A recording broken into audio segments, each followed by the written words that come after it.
After 23 years of hard work and dedication, Pied Piper School awarded their 2017 graduate, Brian Sensky, with his diploma today. We are in Alpena, Michigan, and apparently this parade is like the biggest event of the year. What do you guys think?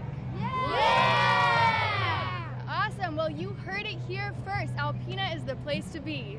We begin the evening with breaking news as police investigate the death of a 20-year-old girl who was found stabbed to death in Montmorency County last night. Alpena residents are gathered outside the county library to view the first total solar eclipse in 38 years.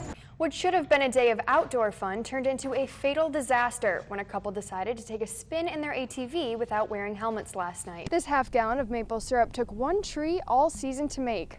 Sarah Orban and her family are actually 9th-generation maple syrup producers. Alpena residents may not be able to opt out of recycling for much longer, as the Board of Commissioners prepares to meet for a reassessment on the issue. This afternoon, students, filmmakers, divers, and one marine tech professor set off on Lake Huron with one mission. 60-plus people joined hands today at Starlight Beach to show government officials that they can look elsewhere for ways to address their budget cuts. If you're going to learn to dive, then you've got to start at a great dive shop. So we're out here, we're doing our swim test. It's 200 yards, which means we're going there and back 8 times. And Scooby wants to race. We're going to breathe underwater. Woo! Absolutely, and next week we're headed to open water, so we'll see what that has to offer. We are, and it's actually at Lake Avalon, and we've prepared a ton for this, and I think we're ready. It's going to be colder, it's going to be deeper, and it's going to be bigger, but I think we're ready.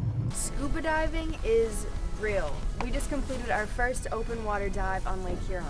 Thanks so much for joining us on our journey, and we really hope to see you in the water soon. The case began when Boldry and his best friend, Trevor Hubbard, decided to take 25I, a drug he and the rest of the world knew little about. Shortly after consumption, Boldry entered a drug-induced rage, leading him to commit 2 acts of murder against Trevor and an innocent neighbor, Keith Atkinson. Trevor's family took the stand today to request mercy for Boldry, even in the face of their deep sorrow. I went to see Kyle in jail, and I realized most people don't understand why, and I don't hate him. I can't. This young man lost his life the same night as my son. Only he survived and is paying the price of their choice.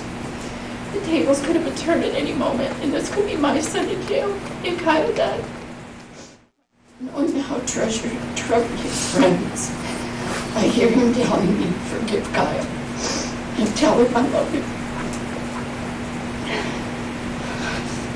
And so, as I give, as the Lord has forgiven me, I ask for mercy for Kyle.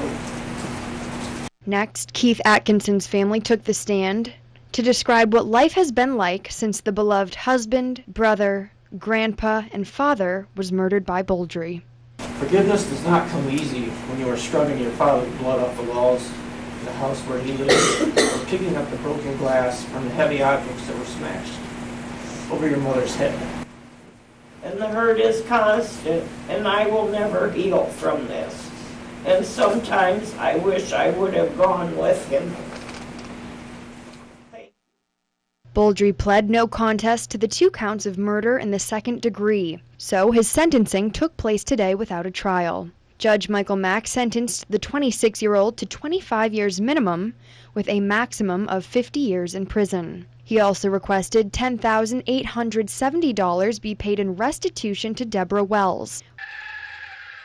It's a poster child for sure. Yeah, it's dear to my heart as well as the hearts of many. A lot of people remember it from the Alpena area. There's lots of, Pewabic material culture that's floating around the town. People remember it. The Pewabic was just 2 years old when it sank just outside of Thunder Bay. Matt Southwell, a local filmmaker, says the eerie tale behind its shipwreck makes the Pewabic a perfect subject for his documentary. She collided with her sister ship, the Meteor, in 1866, outside of Thunder Bay. She wasn't even coming into Thunder Bay on a clear night, August 9th. And for some odd reason, Pewabic turned directly into the path of Meteor, and Meteor collided, and she sank in 5 minutes. The Pewabic has been on sanctuary diver radar for a while, so when the joint venture with marine tech students was proposed, they couldn't turn it down. We've done some diving and some investigation on this particular shipwreck, as well as many others in that deeper depth range, but to be able to have a robot that can basically explore, on the free is great.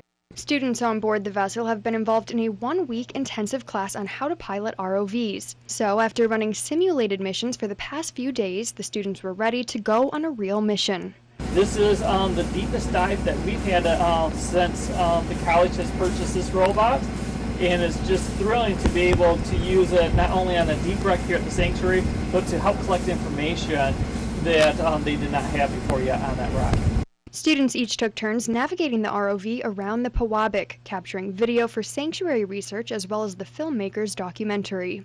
While they explored the site, divers also placed a buoy to protect the wreck from future disturbances and mark it for their next return.